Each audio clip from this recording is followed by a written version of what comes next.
औज़ु बिल्लाहि मिनश शैतानिर रजीम। बिस्मिल्लाहिर्रहमानिर्रहीम। समाइन मौसम तब्दील हो रहा है और साथ साथ जो है वो सियासी मौसम भी बहुत ज़्यादा तब्दील हो चुका है और हम संभलने की कोशिश नहीं कर रहे हैं। हमने तोते की तरह आंखें बंद की हुई हैं कि बिल्ली मुझे नहीं खाया जाएगी, लेकिन बिल्ली सबको खा जाती है जिसकी आंखें बंद होती है, सियासी तौर पर भी और अमली तौर पर भी। इस वक्त जो मुल्की हालात हैं, एक बयानिया बनाया जा रहा है कि पाक फौज के खिलाफ जो कुछ कर रही है वो पाक फौज कर रही है। ये बयानिया बना कौन रहा है? मेरी chief of army staff Syed Asim Munir साहब से गुजारिश है, शाह जी ये जो आपके पास पोस्ट है ये बार बार पोस्ट मिलती नहीं है। आपने जो कुछ करना है वो आपने अभी करना है। कानून कायदे की जो बात होनी है आपने सियासतदानों के साथ बैठकर, जजेस के साथ बैठकर ये चीज़ें तय की जाती हैं, पार्लियामेंट में तय की जाती हैं। कभी गंडापुर साहब हमला करने की तैयारी करते हैं और हमला करने के लिए इस्लामाबाद भी तशरीफ ले आते हैं, हालांकि वो सूबे के वज़ीर आला है, स्टेट के वो मुलाजम है। इसी तरह मौलाना फजल रहमान साहब दोबारा जो है वो हमले की तैयारी कर रहे हैं। अगर इनकी ख्वाहिशात पर ही मुल्क चलना है तो फिर अवाम किधर गई?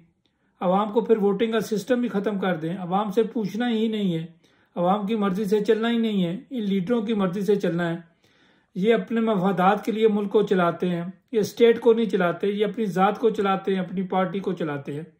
हमें बहुत ज़्यादा एहतियात करने की ज़रूरत होगी। सिपा सलार का काम है कि मुल्क का दिफा करना। आपने पाकिस्तान को बचाना है, ना कि सियासतदानों को बचाना है। जो कुछ आपने करना है यही टाइम है आपके पास, इससे अच्छा टाइम आपके पास नहीं होगा। अवाम आपकी तरफ देख रही है और आप इस पर अमली इक़दाम करें। जो कुछ भी होना है उसको होने दे। जब डर डर कर चलेंगे, ये वो तोते वाला हिसाब होगा, बिल्ली वाला हिसाब होगा, तो ये सबको खा जाएंगे। जरदारी साहब सदर पाकिस्तान है, शहबाज शरीफ साहब वज़ीर आज़म पाकिस्तान है।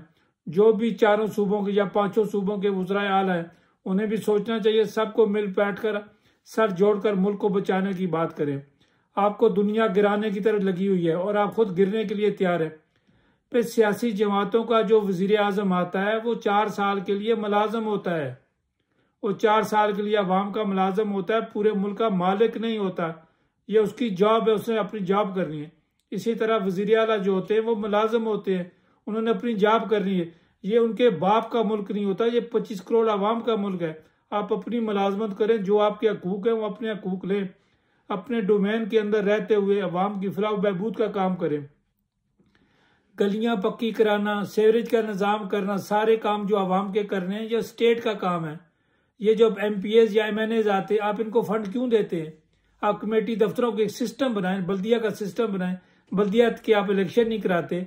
तो मेरी गुजारिश है वज़ीर आज़म पाकिस्तान से, मेरी गुजारिश है सियासी पार्टी के लीडरान से, आप अपने अपने आइन पर अमल दरामद करें, करवाएं। आप पार्किंग दुनिया में आपने ओवरसीज को तकसीम कर दिया है और ये कोई अच्छा तरीका नहीं है। जब आप दुनिया में ओवरसीज को तकसीम करते हैं तो नफरत फैलती है। वो अपने मुल्क, जिन जिन ममालिक में रहते हैं उन मुल्कों की सियासत नहीं करते, उनकी सियासी जमातों में नहीं जाते, वो सारा टाइम आपकी तरफ लगे रहते हैं। आप लोग अरबपति हैं, खरबपति हैं, आपको किसी चीज़ की ज़रूरत नहीं है, आपके बच्चों को ज़रूरत नहीं है। अल्लाह का निज़ाम है, सब ने मरना है और ये ऐसी हकीकत है जिससे इंसान की जान छूटती नहीं। वज़ीर आज़म पाकिस्तान आप काम करके अपना चले जाए, वज़रा अपना काम करके चले जाए, MPs MNAs अपना काम करें, सूबों के वज़राए आला काम करें। गंडापुर साहब आपको अल्लाह ताला ने इज्जत दी है, आप वज़ीर आला बने हैं। आप मुस्तफ़ा कुरैशी फिल्मों के सुल्तान राय बनने की कोशिश न करें, आपसे गुजारिश है। मरियम नवाज साहब आपको अल्लाह ताला ने ताकत दी है, सियासी ताकत दी है, अपने सूबे के लिए काम करें। जितने भी वज़राए आला सिंध के हैं, बलूचिस्तान के हैं, खैबर पख्तूनख्वा के, जहाँ के भी हैं, अपनी आवाम के लिए काम करें। जितने वज़रा हैं अपनी आवाम के लिए काम करें, जितनी सियासी पार्टियां हैं अपना काम करें। मैं 6 दिन की मोहलत देता हूँ, मैं 8 घंटे की मोहलत देता हूँ, इस बिल पर साइन करें। अगर स्टेट ने गुलाम ही बनना है तो फिर गुलामी की ज़रूरत क्या है? फिर तो मार्शल लॉ ही आना चाहिए, फिर एक ही बंदे का आर्डर चलता है। तो उसी काबिल है आप जमहूरियत के काबिल नहीं है। पाकिस्तान जिंदाबाद, पाक फौज जिंदाबाद।